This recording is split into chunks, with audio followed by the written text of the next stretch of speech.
επειδή σας ρωτήσαμε λίγο στην αρχή, αλλά νομίζω ότι με το σχέδιο του κ. Σκανδαρίδη πρέπει να συμφωνείτε εσείς, έτσι. Όπως το περιέγραψε δηλαδή. Καταρχήν να σας πω κάτι το οποίο οφείλει να σεβαστεί η παρέα. Ναι. Έτσι. Είμαστε στη διαδικασία ενός συνεδρίου. Εντάξει. Όχι, το λέω και καταλαβαίνετε τι εννοώ. Λοιπόν, στο συνέδριο αυτό ανοίγουν όλα τα ζητήματα. Εκεί θέλω να συμβάλλω κι εγώ για να δω πόσο καλύτερα πρέπει να πάει η πολιτική κατεύθυνση της Δημοκρατικής Αριστεράς και να μου επιτρέψετε να είμαι όσο μπορώ πιο έξω από κατηγορηματικές απαντήσεις. Σωστό. Λοιπόν, εγώ να πω ότι η βασική στρατηγική επιδίωξη του δικού μου κόμματος, όχι τώρα, αλλά εδώ και 2-3 χρόνια, από τότε που γεννήθηκε και με τις πρώτες του επεξεργασίες, είναι η ανασυγκρότηση αυτό που λέμε του χώρου του δημοκρατικού σοσιαλισμού. Ονομάζουμε κεντροαριστερά, εγώ δεν επιλέγω αυτόν τον όρο γιατί δεν μου πολύ αρέσει, αλλά εν πάση περιπτώσει αυτός ο χώρος. Δεν υπάρχει ούτε μία δημοσκόπηση στη χώρα που να μην καταγράφει ένα μεγάλο ποσοστό της ελληνικής κοινωνίας που αισθάνεται ανέστιο. Αισθάνεται ότι δεν το εκφράζει καμιά πολιτική πρόταση όπως είναι τώρα. Άστεγο, πείτε το για το ανέστιο τον καταναλωτή. Ναι, ωραία, άστεγο. Λοιπόν, αυτός είναι ένας κόσμος ο οποίος σήμερα αναζητά, φαίνεται ότι αναζητά, γιατί κανένας δεν μπορεί να είναι ακριβής σε αυτές τις προσεγγίσεις, φαίνεται ότι αναζητά μια έκφραση. Η Δημοκρατική Αριστερά θέλει να βοηθήσει για να εκφραστεί αυτός ο χώρος. Τώρα, το πώς θα βοηθηθεί αυτή η διαδικασία, τι πρέπει να κάνει ο καθένας κλπ.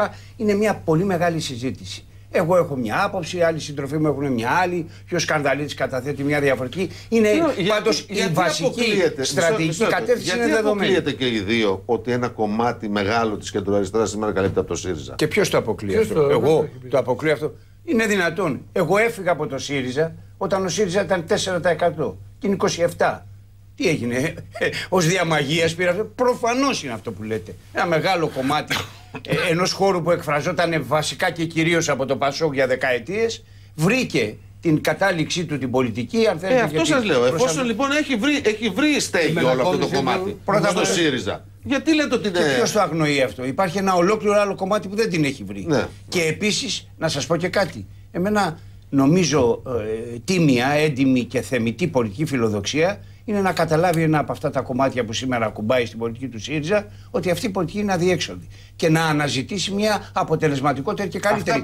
Είναι θεμιτή πολιτική φιλοδοξία. Κοιτάξτε, να σας πω κάτι. Ναι. Να σας πω επ' αυτού κάτι. Καταρχήν, εγώ ως ένα παιδί της αριστεράς που έχω ζήσει πολλές εσωτερικές διαφωνίες, δεν με ενοχλούν καθόλου οι εσωτερικές διχογνωμίες. Καθόλου. Δηλαδή, τι είπε η κυρία Βαλαβάνη, τι είπε ο κ. Μέλος, καθόλου. Καταρχήν, να μην ξεχάσουμε να πούμε ότι έλειπε ο κ. Μιλιός από την Αμερική. Οπότε ήταν. Λέω ότι άλλο το πεδίο. Αυτό είναι ένα ζωντανό κόμμα να μπορεί να έχει και διαφορετικές προσεγγίσεις. Εμένα, ξέρετε τι να μην πω με ενοχλεί, τι με εκπλήσει πολλές φορές με το ΣΥΡΙΖΑ, ότι όταν βγαίνει ο πρόεδρος σε άλλα φόρα έξω, διεθνή ή σε διαλέξεις όπως τελευταία, έχει μια πάρα πολύ σοβαρή και ρεαλιστική προσέγγιση στα πράγματα. Να δείτε, εγώ στοιχηματίζω ότι όταν θα γυρίσει ο κ. Τσίπρας στην Ελλάδα, η πρώτη του δημόσια εμφάνιση σε κάποιον άλλο χώρο η κομματική θα περιέχει άλλες πολιτικές προσεγγίσεις και άλλους προσανατολισμούς. Αυτό είναι που εγώ δεν θέλω. Που δεν το θέλω, δεν έχω καμιά απέτηση, αλλά που με ενοχλεί γιατί δεν μπορώ να βρω μια άκρη για να μπορέσω